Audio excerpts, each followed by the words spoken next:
बीडमधील मस्साजोगचे सरपंच संतोष देशमुख यांच्या हत्येला 4 महिने उलटलेत। अटक केलेल्या आरोपींवर खटलाही सुरू झालाय, पण तरीही या प्रकरणामध्ये रोज नवनवे खुलासे होण्याचं सत्र काही थांबत नाहीये। संतोष देशमुख यांच्या हत्येचा आरोप असलेला वाल्मिक कराड याचा सरकारला एन्काउंटर करायचा होता असा दावा बीडमधल्या एका पोलीस अधिकाऱ्यानं केलाय। हा अधिकारी सध्या निलंबित आहे, पण त्यानं केलेल्या दाव्यांमुळे मात्र प्रचंड खळबळ उडाली।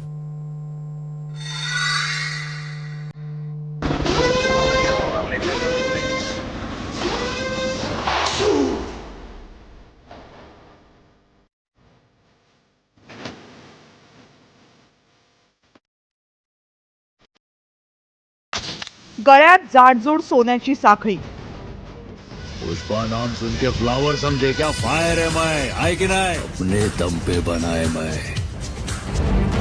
डोळ्यांवर काळा गॉगल, झुपकेदार मिशा, नवी कोरी गाडी, बिनधास्त वावरणं।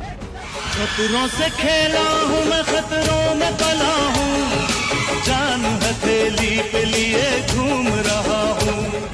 एखाद्या दाक्षिणात्य सिनेमात शोभावं असं हे कॅरेक्टर। नाव आहे रणजित कासले। नायक नहीं खलनायक हूं मैं, नायक नहीं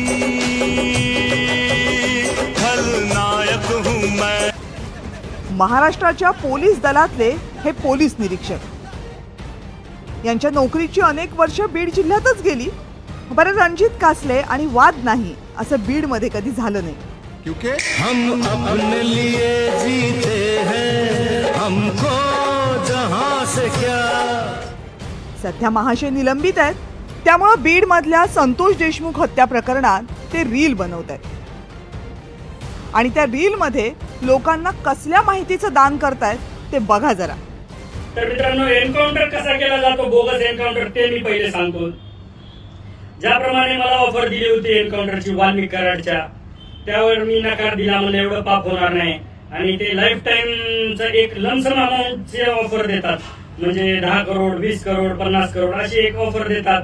तुम्ही बोलाल तेवढी ऑफर असते त्या एन्काउंटरला आणि तो माणूस कुठेही असेल तर त्याला त्या ठिकाणी बोलावून घेतात। जसं मी सायबरला होतो, सायबरचा आणि इकडला काही संबंध होता का? नाही, पण त्यांना माहित होता की हा माणूस करू शकतो, याच्यामध्ये दम आहे, गट्स आहे।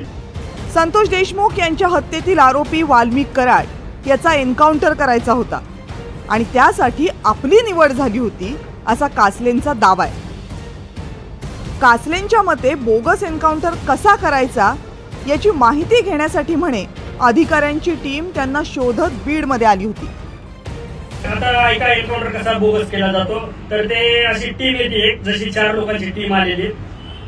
पहिले मुख्यमंत्री आणि 2 उपमुख्यमंत्री आणि गृह सचिव वगैरे यांची एक बैठक होते, गुप्त बैठक, एकदम सिक्रेट ठिकाणी, आणि विचार केला जातो की त्यावर काय करायचं।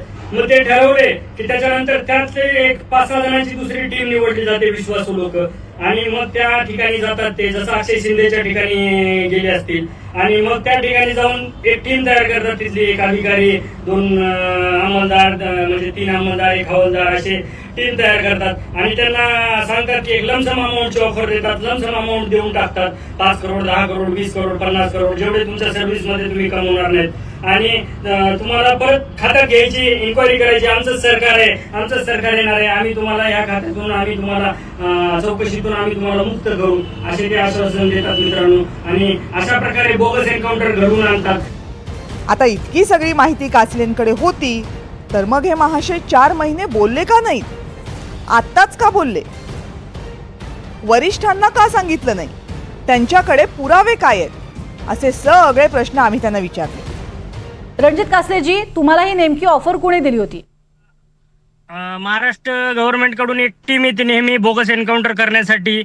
मुख्यमंत्री, दोन्ही गृहमंत्री आणि उपमुख्यमंत्री आणि गृह सचिव असे असतात।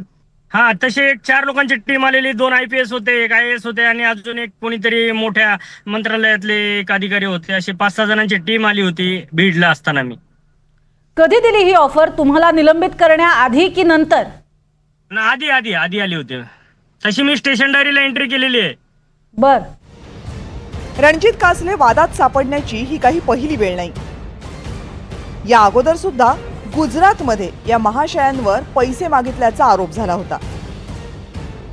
त्यामुळे कासले फक्त लक्ष विचलित करण्यासाठी हा उद्योग करतायत असा आरोप अंजली दमानिया यांनी केलाय. आत्ताच्या घटकेला पण हा माणूस सायबरमध्ये आहे आणि सायबरचा अधिकाऱ्याला कधीच कोणी एन्काउंटर करायला सांगत नाही. कुठेतरी खळबळ करायची, काहीतरी वाटेल ते बोलायचं आणि त्याचे व्हिडिओज बनवायचे, हाच त्याचा कार्यक्रम आहे असं मला वाटतं. वाल्मिक कराड आणि धनंजय मुंडेंवर कासलेंनी अनेक आरोप केले. शिवाय ठाण्यातल्या अक्षय शिंदे एन्काउंटरवरही सवाल उपस्थित केलेत. मुख्यमंत्री देवेंद्र फडणवीसांवरही कासलेनं बेछूट आरोप केलेत. तुम्हाला सांगतो, देवेंद्र फडणवीस खऱ्या अर्थाने ना, आता मी बीडचा आहे, खऱ्या अर्थाने तो बीडलाच घाबरतो. माननीय देवेंद्र फडणवीस बीडला घाबरतात. फक्त बीडला येत नाहीत ते. बीडला एवढी पंकजा मुंडे सभा झाली, नरेंद्र मोदी आले, त्या ठिकाणी हे फडणवीस आले नव्हते.